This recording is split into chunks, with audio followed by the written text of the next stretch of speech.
And after Ben Stiller wrapped up his filming in the spring, two independent filmmakers came to the Adirondacks this summer to film another movie on a murderer, Robert Garrow, a serial killer who terrorized the Adirondacks in the summer of 1973.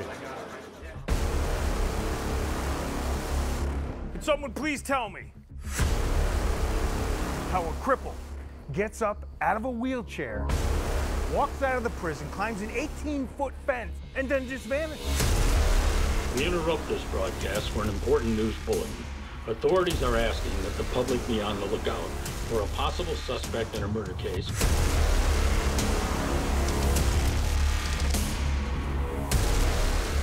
It is now day 3 in a seemingly endless trail of dead-end leads in the search for escaped serial killer Robert Francis Garrow. Commander.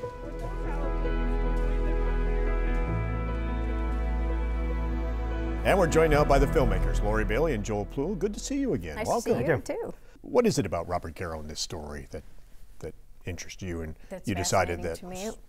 Several levels. I mean, I grew up.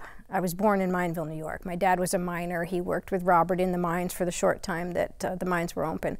And then my grandfather and Robert's father also worked together. So there was always a connection to their family and neighbors and friends. You grew up knowing what a huge story this was for that area, and that really the Adirondacks. It was the talk of the town. It still is. Even today, it's one of the most significant things that have happened in the area. And people still talk about it. I mean, it's almost 50 years later, and people still talk about Robert Garrow. And yeah, right when we went into development on the project, we just started getting letters and phone calls, and people saying, "Hey, I'd like to tell you my story. Is there any way this can be incorporated into it?" And you were talking to probably, many people. At least 50 people, right when you put the word out. There's a lot, and you gotta sift through the stories. Many of them are the same, and people try to make it their own story. Like, oh, I once ran across him on, crossing the street. But then there were the really fascinating ones to me, anyway.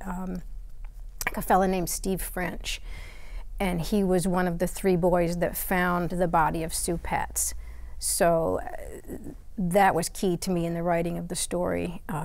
Between that and the court documents to put this together, but it was profound to watch him. He hadn't talked about it since he was a child. The man was literally sweating and his voice was shaking as he was actually able to recount what that was like, playing, and you look down, you see a green sneaker and think, oh, it's nothing. Go down the mine shaft and there's a raped dead body of a female. That's a pretty tough thing to see, and then they kept it secret for so long. But those are the stories that were fascinating to me and what made it easy to build upon. The facts about Robert, you can read every book, but the personal stories were the best.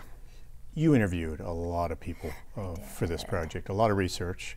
People like Mike Halloran, a former senior investigator, Dominic Arena, who was the correction officer who was shot by Garrow outside Fishkill in 1978. It affected him for the rest of his life. It does, and then we brought Dominic back, which was, God bless him for doing so. He not only did the interview, but he came back to play himself in the movie. So to have to put that CERT uniform on, go out, and the guns are blaring, which they were. It was quite a shootout, and to take the bullet and go through that. It was a little PTSD in for him, I'm sure. Was that your idea, or? Well, we had asked him early on, and he said he was interested in doing so, and then you build a relationship over a year or two and some trust factors, and he said he'd really like to do it if we didn't mind the fact that he had aged out. And I said, well, I don't know how that could matter, because every trooper, CERT team member, and NCON officer that we had were the real people who were involved. So we stopped taking young actors to play the parts, and we just said, hey, this is a story about you all and how it affected you, so please come back in and play these parts. And they're not real actors, but God bless them, they went and got the cars that were used at the time. Each one found their own authentic uniform, so there was a little bit of a squeeze to fit into those uniforms. But how amazing that you had so many people like that. You had Dominic playing himself. You had the 3 Halloran boys. You had the Halloran boys portraying their father, Tom Halloran, who was a social studies teacher, playing his father, the state police investigator. Will you bring out in this film facts, tidbits that people haven't heard before. Yeah. Is there new stuff in this film that they haven't heard about Garrow or about this case? Yes. I went to Hamilton County and got all of the transcripts, which took me months to read, but there's things in there that, you know, blew my hair back. I did not know, and when I've shared them with other people, they're like, wow, I had no idea. His psychological evaluations, the crime photos were the worst. They were tough to see. And the fact that it's the scene, I mean, everything that you're watching is word for word what went on in court. You know, it's really not a lot of free license taken there. I mean, it's just exactly how it happened. You had some great actors for this. You had J. Allen Christensen playing Garrow. Now, did he read originally for the Mineville movie? Did he audition for that? He did. He was in the original. Yep, he was in the original. Yeah, he played one of the Laramie brothers who took over the mines. Yeah. So when he read for this part, did you instantly say, there's our Garrow? Yeah, Guaranteed. He didn't even read for it. Joel and I were talking one night, and we had another actor that we had been dealing with, and it's kind of like, wait a minute, what about Jay? Sent him a text, and I said, hypothetically speaking, Jay, would you take this? And he wrote back, hypothetically speaking, I'd slay it. So we started from there. When we talked with him back in May, when you were filming at the old courthouse in Essex County, he said he really didn't have much about Garrow to go on. There were just a few interviews from way back on film, but there really wasn't much of him that he could study and look at to create No, there wasn't much, and he came in so at the tail end, if you will. We had already completed the Act 1 and some of 2 when he came in, so he took on a big role and did well, and he did an amazing role. Yeah, very creepy. And to have pros in that courtroom scene, you had Phil Kasnoff, who was, of course, in Mineville, and a lot of people will recognize Phil from both the movies and TV. Mark Valley, who they'll recognize from television. So to have those two seasoned veterans, that must have just made it so much easier for you as filmmakers to know that you've got pros. Yeah, the front of that courtroom was very good. You have real Judge Giardino, that was fabulous to have, again, somebody who was really involved in the case and who is a real judge, so he was comfortable. Jay, and then the two other actors, Mark Valley and Phil, just made for a wonderful front of the courtroom. They did very well. When you were doing your research, you did talk to his family members? I did. One in particular, Christine Mandy is her last name. She's the niece of Robert. It's a whole different take that she has on her uncle. Now, being an adult, we're the same age, she knows of his crimes. She accepts that he did those things, but as a child, it's her Uncle Robbie, and he comes home and he's bringing cookies and donuts, and they're going camping, and life is wonderful. And of course, the adults in her household were like, no, he couldn't have done this. So then one day you have to accept that, yes. Were they reluctant to talk to you? Yeah.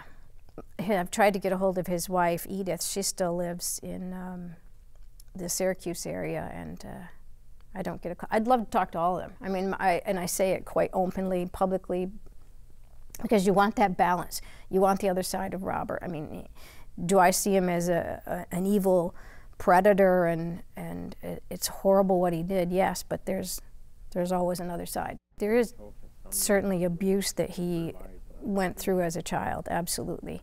I don't think anyone would dispute that. Was he born not right? I think so.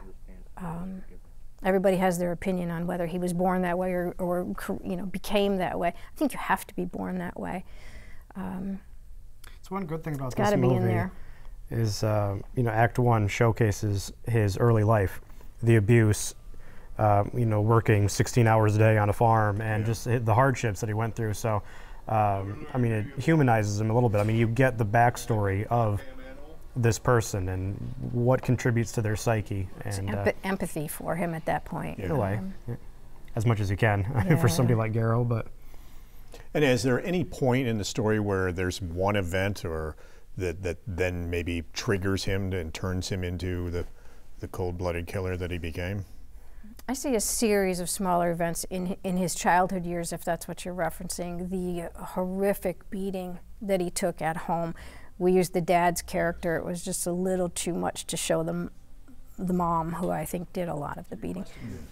that one's critical in hitting that trigger, if you will, in him as a child. Do you get into the unsolved murders that a lot of people think he committed? I mean, there are those that think he 30, may have I had think. 27, 28 victims in all. I hear 20-some. I don't. I focused on the 4 that he admitted to, and the 9 I think there were 9 rapes, several kidnapping, molestations, and the 4 murders. I stayed on those because I don't think I could have gone through the research. Tell us about the premiere, when and where it's happening. So the premiere is in Johnstown, New York, December 1st. We have 2 showings. So 7 p.m. is the first and 9 p.m. is the second. Like I said, there's 5 theaters that are showing it, and tickets are almost sold out. So, And the VIP versus, just to interrupt you there. There's VIP tickets with all access to the after party, and then there's general admit. And Johnstown, because it's just down the road from Speculator, where a lot of this happened, and also a number of key people involved with A lot of this family story. members still there, exactly. The Hallorans Yeah. live there, and so there's a lot of people connected to this film down in that area. Is your hope that you may also have a screening closer to Essex County and maybe up here I in get the asked all the Plattsburgh time, area? Plattsburgh is the closest one, because I mean, it's hard, especially for the older people, and there's a lot of them who this is important to make that 2.5-hour drive at night to Johnstown, where they say, oh, could you come to, Plattsburgh or a closer area, and we'll go there. And then after the screenings, will it go right to DVD and you'll This one, I mean, my hope for this one is that we run it out, if you will, as far as theaters, because I think we have a few good ones that we can do back to back. That gets a buzz going. That'll bring a distributor person who's interested at least to take a look at it, and festivals. I really don't want to go straight to DVD. I think that was a mistake in the earlier years with some You did that things with we Mineville? Yeah. Mineville straight to DVD and video on demand, which is, I mean, distribution is good, but I feel, and I know you agree, that this film deserves the highest amount of exposure that it can get. We would like to get it in as many select theaters as we can, and then take it to film markets and film festivals so that it could potentially be picked up by one of the larger distributors. They all go to the festivals and film markets, so that's our ultimate goal with this project.